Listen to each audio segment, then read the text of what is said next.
ఈరోజు ప్రభు దినము. మరి ఈరోజు నీ గురి ఎక్కడుంది?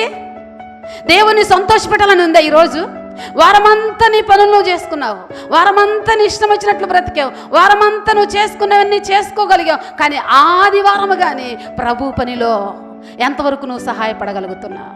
ఎంతవరకు ప్రభు పనిలో నువ్వు ముందు కొనసాగుతున్నావు? నా ప్రియమైన దేవుని బిడ్డలారా, ప్రభు పని చేయాలంటే ఆత్మబలం మనకు కావాలా, ఆత్మీయ బలం మనకు కావాలా. నిన్ను దట్టులో చేర్చుకున్నందుకు సిగ్గుపడకూడదు.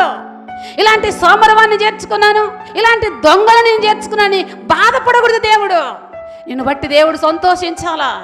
నా బిడ్డ నా కోసము నేను చెప్పిన ఆజ్ఞలన్నీ అనుసరిస్తూ ఉన్నాడు, జాగ్రత్త కలిగి ఉన్నాడు. తన కుటుంబాన్ని పక్కన పెట్టాడు, తన భార్య పిల్లలను పక్కన పెట్టాడు, తన తల్లిదండ్రులను పక్కన పెట్టాడు. నాకు ప్రాధాన్యత ఇస్తున్నాడని ప్రభు సంతోషించేవాడుగా అలాంటి సైనికుడిగా నువ్వు మారాలని ప్రభు కోరుకుంటున్నాడు.